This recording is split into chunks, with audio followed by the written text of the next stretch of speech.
Hello Jalpa Pandya kitchen में तमाરું स्वागत है। आज આપણે બનાવીશું મારા કિચનમાં મોસ્ટ પોપ્યુલર એવી સેન્ડવિચ આમ તો ઘણી બધી પ્રકારની હોય છે પણ સૌથી ફેમસ મસાલા સેન્ડવિચ છે।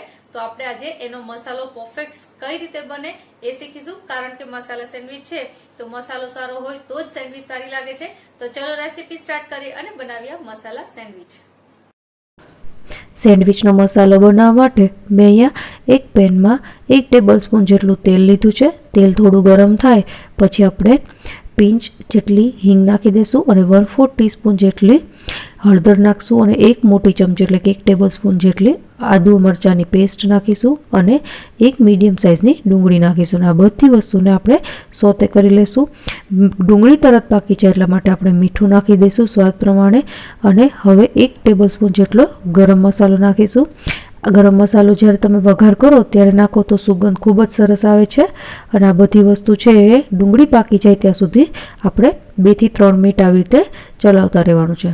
હવે નાખીશું એમાં 1/4 કપ જેટલા વટાણા। મેં વટાણા છે બાફીને જ લીધા છે અને એને પણ આપણે 2 મિનિટ સુધી પકાવી લેશું અને ત્યાર પછી નાખીશું એમાં બટેટા મેં અહીંયા 4 બટેટાને મેં કટ કરી અને આવી રીતે બાફી લીધા હતા અને હવે એમાં મસાલા કરીશું તો 1 ટીસ્પૂન જેટલું આપણે ધાણા જીરું પાવડર, 1 ટીસ્પૂન જેટલું લાલ મરચું પાવડર, અહીંયા મેં કાશ્મીરી લાલ મરચું લીધું છે અને આ બધી વસ્તુને એક વખત મેશ કરી લેશું અને આ છે એકદમ બધી વસ્તુ સરસ રીતે મેશ થઈ જાય ત્યાં સુધી આ મેશ કરતા રહેવાનું છે। સેન્ડવિચનો મસાલો બનાવવા માટે તમારે આવી રીતે મેશ કરીને જ બનાવો, ખૂબ જ સરસ બનશે। અને હવે ગેસ બંધ કરી દઈશું અને છેલ્લે આપણે નાખીશું એમાં 1 ટીસ્પૂન જેટલો ચાટ મસાલો અને 1 ટીસ્પૂન જેટલો લીંબુનો રસ અને આ બધી વસ્તુ ગેસ બંધ કર્યા પછી જ નાખવી અને મિક્સ કરી લઈએ અને આપણો આ સેન્ડવિચનો મસાલો તૈયાર છે। છેલ્લે આપણે આમાં કોથમીર નાખી દઈએ તો આવો તીખો અને ચટપટો મસાલો છે એ તમારી મસાલા સેન્ડવિચને એકદમ ટેસ્ટી બનાવે છે। તો મેં અહીંયા કોથમીર નાખી દીધી છે અને હવે આપણે આને મિક્સ કરી લઈએ। તો છે ને કેટલો આસાન બનાવવો।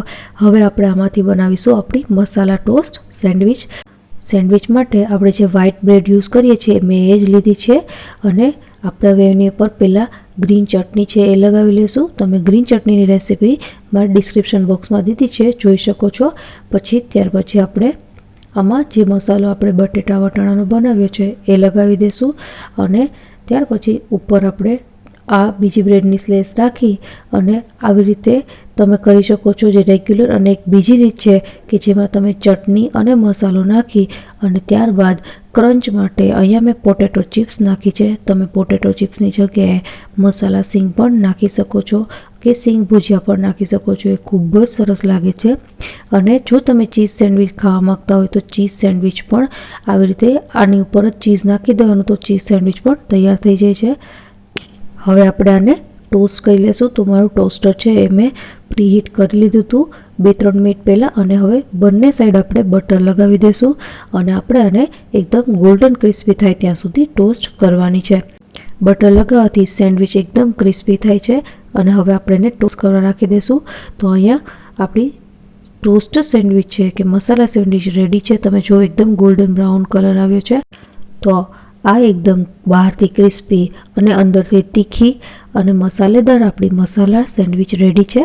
આપણે એને અહીંયા ગ્રીન ચટણી, ટોમેટો સોસ, સિંગ ભુજિયા અને મસાલા સિંગ સાથે સર્વ કરીશું। તો મારી રેસીપી ડન છે। જો રેસીપી પસંદ આવી હોય તો લાઈક કરજો, શેર કરજો અને મારી ચેનલને સબસ્ક્રાઈબ કરવાનું ન ભૂલતા।